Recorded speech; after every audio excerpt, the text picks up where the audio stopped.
Hey, what's going on, guys? So in video 2 of your Dryfire training, we're going to cover pistol reloads. Now, before I get into the execution of the reloads, we're going to talk about the 2 different kinds. The first one is called an emergency reload. This is where you're actively in a firefight, bang, bang, bang, and your slide locks back to the rear. Now your gun is telling you that you're out of rounds. You need a fresh mag. So you can do 2 things simultaneously. Drop the old mag while going for the new mag, give it an insert, send that slide forward, re-grip, and then present back out, get back into the fight. The second type of reload is called a tactical reload. This is where we know our gun is low on ammo, we know the fight is not over with, and we have a lull in the firefight. For example, we're behind cover, maybe we're running to point B, right? So we have a moment where we can take a new mag, a fresh mag, drop the old mag, insert the new one, top off the gun, and retain the old mag because these 3, 4, 5, 6 rounds may come in handy later. Now we have a fresh gun with a fresh mag, we can get back into the fight. All right, guys, so when we do this reload drill, the way I'm going to teach it to you is basically to do it in reverse process, okay? And what I mean by that is the end state of our reload is getting the mag inserted. However, this is the hardest part of the entire mechanical process, is getting that mag started. People will fumble it. I may fumble it here, but that is the end state, is a nice, smooth insert followed by your regrip and presentation. So what I mean by learning this in reverse process is that the first thing I want you to dry fire on your own, however many reps you want to do, is just isolating this portion, which you are basically going to insert that mag and then drop it. Insert that mag and then drop it. You can actually you don't have to stop there. You can insert that mag, re-grip, and present out all the way to position 4. Come back, drop that mag, present out. So basically what you're working is 2 things. You're working on releasing that mag, but you're also working on inserting that mag, re-gripping, and then presenting back out, picking up your side alignment, side picture, trigger prep. All right, so you can start from here. And again, I am gonna give my magazine a quick look as I'm getting ready to get it started, because the last thing I want is to fumble my reload. And as soon as I get it started, I will take my eyes back down range. Some people will tell you that you should look your mag in every time so that you don't fumble. Other people will tell you that you shouldn't have to look your mag in if you get good enough at doing this.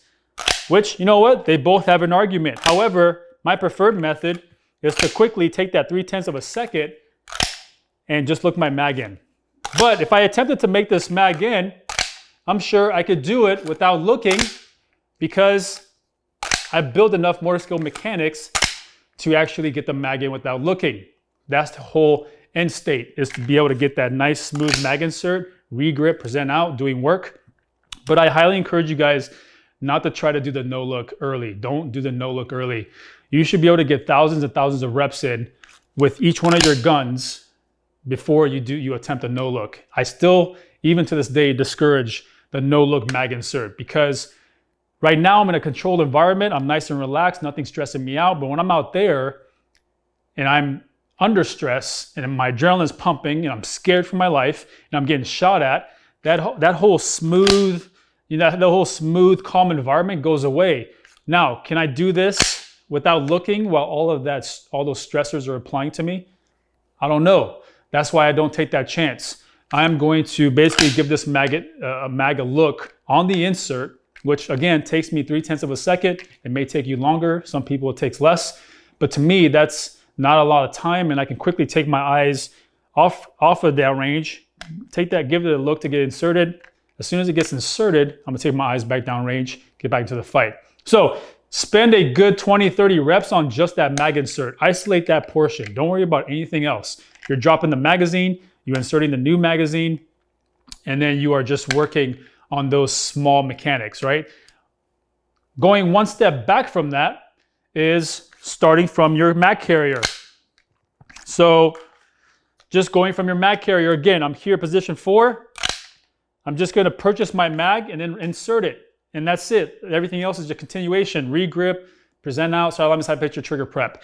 Now, I'm adding 1 degree of difficulty going from my mag carrier, which means I need to learn how to purchase this mag out of my carrier. Now, the best way to do this is to have your thumb close to your body, up against your rib cage, and then your fingers pointed out, downrange, come in, Get that good grip with your thumb and your index and your middle finger. And this is what it should look like. I'm using my index finger to create a spine on that front of the magazine towards the tip of the round. Everything else is just supporting. So then when I come in, I basically am getting it started with that index finger, and then I'm using my palm to finish getting that mag seated before I convert to the regrip or transition to the regrip and then present out. So again, just go from your magazine. You can do this for 20, 30 reps and then just work that. You're not working anything else. You're just working the purchase and insert. No manipulations here. If you want to add a degree of difficulty, you can put an old mag in here. You can even lock your slide back to the rear, and you can do something like this. So I'm going to drop my old mag, go from my new mag, send that slide forward, take my shot. But personally, for you guys, if you're a newer shooter, I would encourage you to leave the mag out. Don't worry about the manipulations here, and just practice this portion right here. That is a degree of difficulty. And then when you get bored with this, then you can lock the slide back to the rear. Then you can work the mag release, work the slide lock, and all that good stuff. But we'll get there eventually. So for right now, this is a good second step for learning how to build good motor skill mechanics with your reload. Now again, I'm just gonna do a couple of these for the sake of the video, but I want you guys to really get like 30, 40, however many reps you wanna get in, but just get some really good reps in.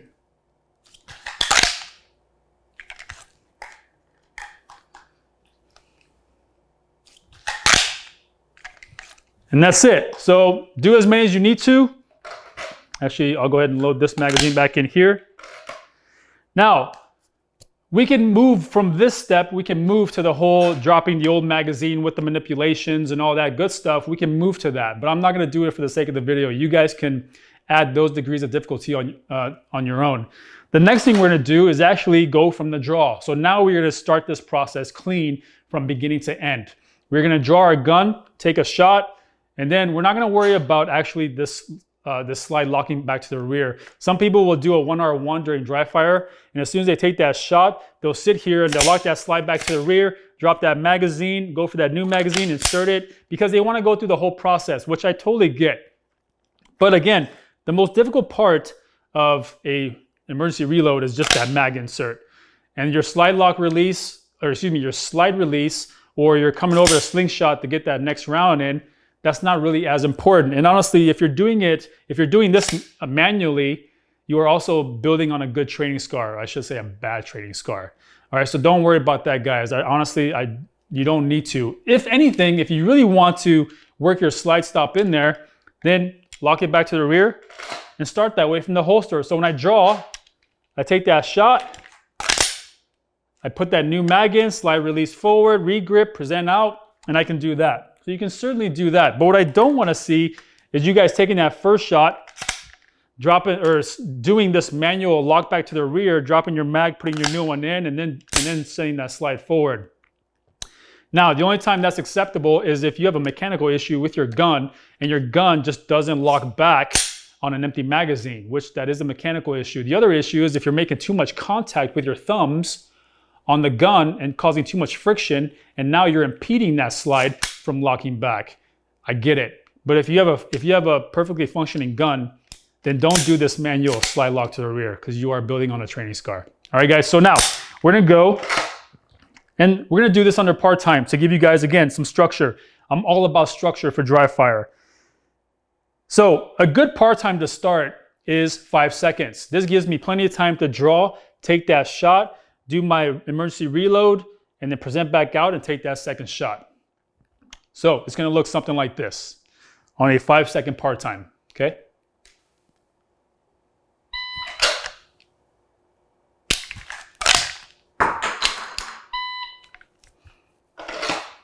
All right, so I finished, where did this magazine go?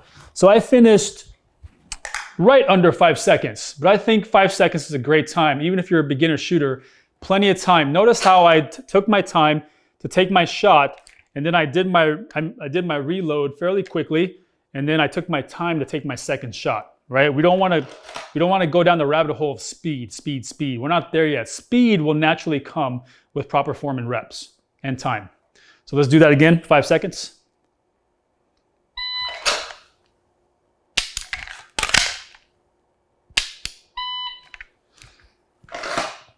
So it's very difficult for me to go at 5 seconds. Right there, I was probably like a 4.5. So a good time for me is 4.5. A good time for you may be 5. A good time for you may be 6. If you're a more experienced shooter, maybe you want to go to 3 seconds, all right, and kind of push yourself. But again, pushing yourself to a place where you're outside of your comfort box, not to a place where you start building negative or bad training scars. We'll do 5 seconds once again.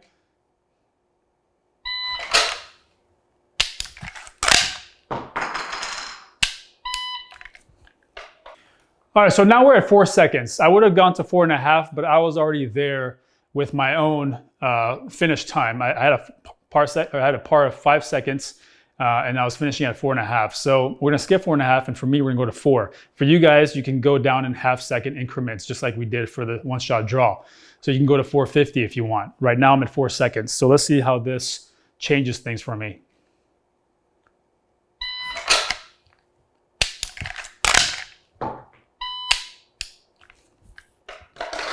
My trigger is acting funky on me.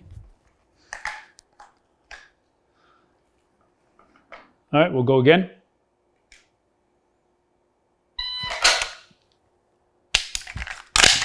All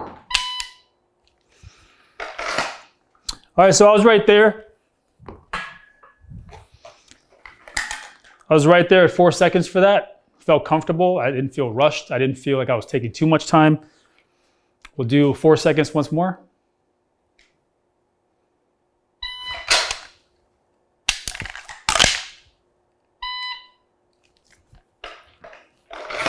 I didn't get a click out of my trigger, but it registered on the monitor there. So there's 3.5 seconds. So now I gotta speed up a little bit. I can speed up on my presentation, not necessarily anything else. Maybe I can do my reloads a little bit quicker.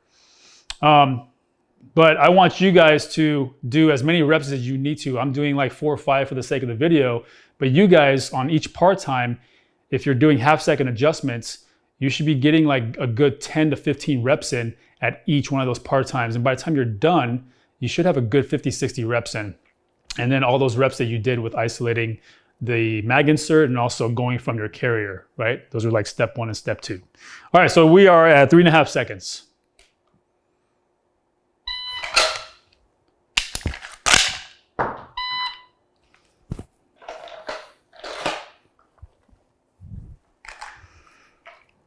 Okay, so I went my speed for that one, so I was done way before 3.5 seconds. But 3.5 seconds I can spend a little more time at 3.5 seconds and really kind of refine stuff and again, build those good motor skill mechanics versus bad ones. So 3.5 again. I fumbled my reload a little bit.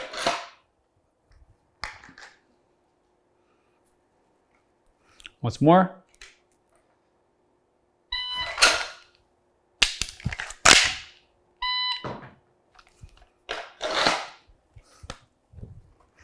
Now again, I'm shooting on a 3-inch circle from 5 meters. Again, on my laser shot system, I have it calibrated for a 3-inch dot at 5 meters.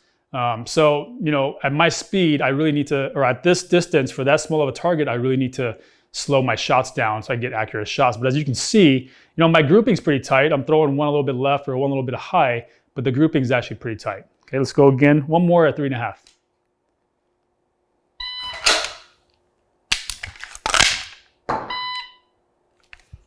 All right, so now we're at 3 seconds. We'll get about 3 or 4 good ones here.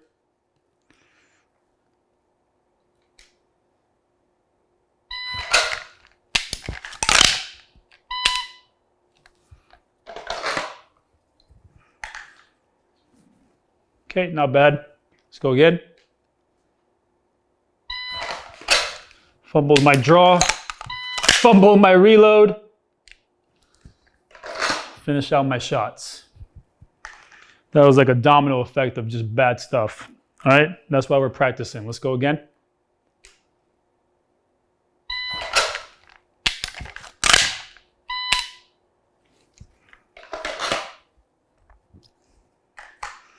So now you can see that with this speed or this time constraint of 3 seconds, I'm having to compromise a little bit off of my form. I'm also not having enough time to get that ideal side alignment side picture, so my group's starting to open up a little bit. But I'm still in my comfort zone. I don't feel like I'm too stressed out. I'm definitely not throwing my shots. So I'm gonna, if I start throwing all my shots, or if I just feel like I'm getting sloppy, I've crossed that threshold into basically a building, training scars or bad motor skill mechanics. So I definitely want to not push myself too far outside my comfort zone. We'll go to 2.5 seconds, see how we do here. So now I really got to rush my shot if I'm going to make time. But again, if this is too fast for me, then I need to stop. I need to not reinforce on all these bad motor skill mechanics and training scars that I might build at 2.5 seconds. But we'll see how I do.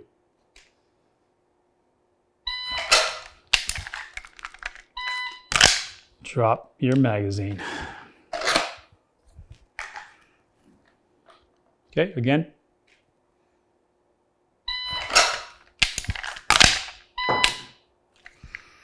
Okay, that was better. Again.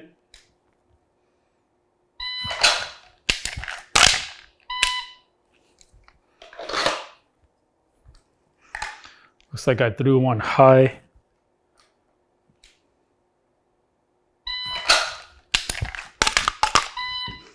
Woo! Catastrophic malfunction. I was trying to push myself a little too much.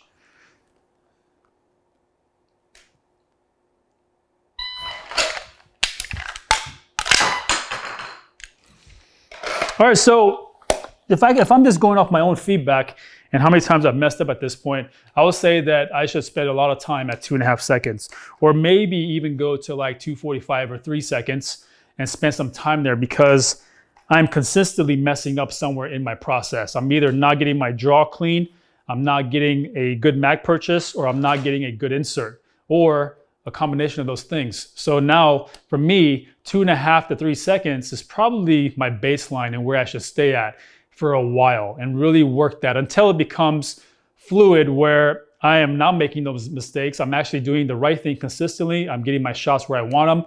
And then maybe I can go to 2.5, 2.25, 2 seconds and go from there. All right, so let's do one more at 2.5.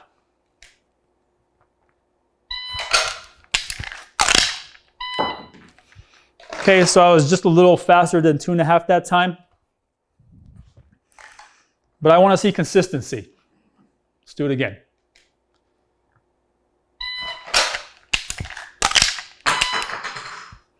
All right, guys, so we'll stop there. So there you go. Again, when you're practicing emergency reloads, I really want you to start with just isolating this portion. Get that mag inserted, all right? And once you get bored there, you get comfortable and you're like, I got this, then you can add a degree of difficulty. You can go from here and getting that mag inserted, regripping, presenting out.